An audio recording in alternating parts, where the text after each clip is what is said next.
बिस्मिल्लाहिर्रहमानिर्रहीम। अस्सलाम वालेकुम। मैं हूँ आयशा और वेलकम करती हूँ आपको आयशा के किचन में।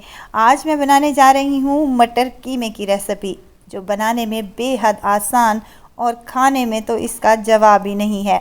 जो भी खाएगा वो उंगलियाँ चाटता रह जाएगा इंशाअल्लाह ताला। रेसिपी बहुत ही आसान और मज़ेदार सी होने वाली है, तो रेसिपी को तो आपने एंड तक ज़रूर देखना है। अच्छी लगे तो लाइक कर दीजिए और आयशा की किचन को सब्सक्राइब भी कर दें।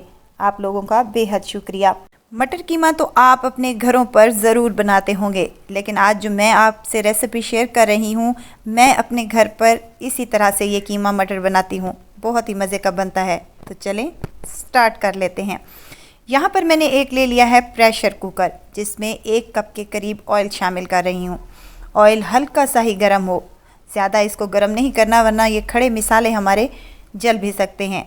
2 बड़ी इलायचियाँ, 3 से 4 लौंग है मेरे पास और 2 से 3 टुकड़े दालचीनी के हैं। हल्का सा कड़कड़ा लें, अच्छी सी खुशबू आने लगे तो 2 मीडियम साइज़ के प्याज हैं स्लाइसिस में कट किए हुए, ये इसमें शामिल कर देने हैं। अब प्याज़ों को हमने कोई कलर नहीं देना, इनको सॉफ्ट हो जाएं और ये लाइट से ब्राउन हो जाएं तो हमने इसकी कुकिंग को रोक देना है। माशाल्लाह से 5 मिनट हो चुके हैं इसको कुक करते हुए, तो ये अच्छे से सॉफ्ट हो चुके हैं। तो यहाँ पर मैं कीमा डाल रही हूँ। ये कीमा है मेरे पास तकरीबन 750 ग्राम के करीब, जिसमें मैंने एक बड़ी नली भी डलवाई है। कीमे को अच्छे से फ्राई करने के बाद इसमें शामिल करूँगी 1 चम्मच भरकर अदरक लहसुन का पेस्ट है मेरे पास। अदरक लहसुन का पेस्ट डालने के बाद हमने इसको अच्छे से भून लेना है, ताकि जो कीमे की महक होती है वो ख़त्म हो जाए। तो 2 मीडियम साइज़ के मेरे पास टमाटर हैं, जिनको मैंने चॉप कर लिया है रफली सा। ये इसमें शामिल कर दें और इसको 1 से 2 मिनट तक अच्छे से फ्राई कर लें। साथ के साथ हम इसमें कुछ मिसाले शामिल करने लगे हैं। नमक है ½ टीस्पून के करीब, लाल मिर्च का पाउडर है 1 टेबलस्पून, खुश्क धनिया पाउडर है 1 टेबलस्पून, ½ टेबलस्पून यहाँ हल्दी का शामिल कर रही हूँ। यही घर वाले ही मसाले हैं जो मैं इसमें शामिल कर रही हूँ। यहाँ सफ़ेद ज़ीरा है कूटा हुआ मेरे पास 1 चम्मच के करीब, ये भी इसी में शामिल कर दें। ये कोई इतना टेस्टी और मज़ेदार कीमा बनता है कि खाने वाला खाता ही रह जाएगा और उसका दिल नहीं भरेगा।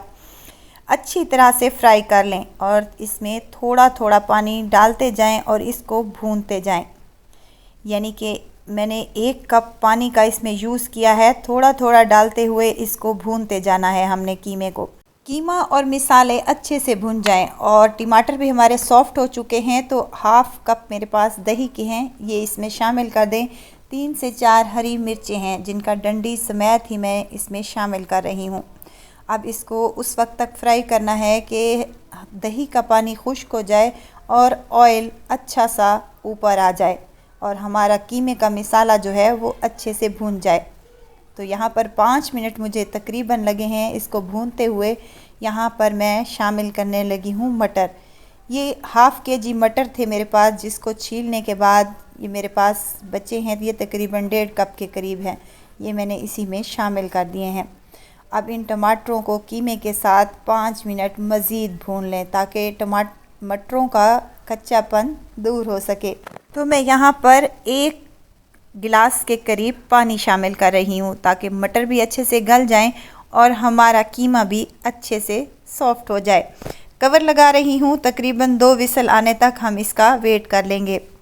2 विसल आ चुके हैं, प्रेशर इसका मैंने निकाल लिया है। तो माशाल्लाह से देखें कितना मज़ेदार सा हमारा कीमा बनकर तैयार हो चुका है। मटर भी अच्छे से सॉफ्ट हो चुके हैं और कीमा भी गल चुका है। बहुत ही टेस्टी और बहुत ही मज़ेदार। अब यहाँ मिर्च मिसाले आप अपने टेस्ट के मुताबिक कम या ज़्यादा कर सकते हैं। खुशबूदार सा और मज़ेदार सा गरम मसाला है 2 चुटकी के करीब मैंने इसमें शामिल किया है और शामिल करने लगी हूँ ढेर सारा हरा धनिया, जो कि मटर कीमे में बहुत ही टेस्टी लगता है। मिक्स कर लें अच्छे से और इसको सर्व कर लें। बहुत ही मज़ेदार, बहुत ही टेस्टी और फटाफट से ये बन जाने वाला मटर कीमा बनकर तैयार हो चुका है। आई होप कि आपको मेरी आज की ये रेसिपी ज़रूर पसंद आई होगी। रेसिपी पसंद आए तो लाइक कर दीजिए और आयशा के किचन को सब्सक्राइब भी कर दें। आप लोगों का बेहद शुक्रिया। आप इसे नान के साथ, चपाती के साथ, पूरी पराठे के साथ भी ले सकते हैं। लंच डिनर के लिए ये एक परफेक्ट रेसिपी है। आप किसी दावत पर भी इसको बना सकते हैं। अगर आपके पास मेहमान आ रहे हों और फटाफट से आपने कुछ बनाना हो चटपटा सा और मज़ेदार सा, तो ये कीमे की रेसिपी बहुत ही परफेक्ट है। ज़रूर ट्राई कीजिएगा और दुआओं में मुझे ज़रूर याद रखिएगा। खुश रहें, खुशियाँ बांटें। इजाज़त चाहती हूँ, फिर आऊँगी इंशाल्लाह नई और मज़ेदार सी चटपटी रेसिपी के साथ। आयशा को दीजिए इजाज़त। अपना बहुत सारा ख्याल रखिएगा। दुआओं में मुझे याद रखिएगा। अल्लाह हाफिज़।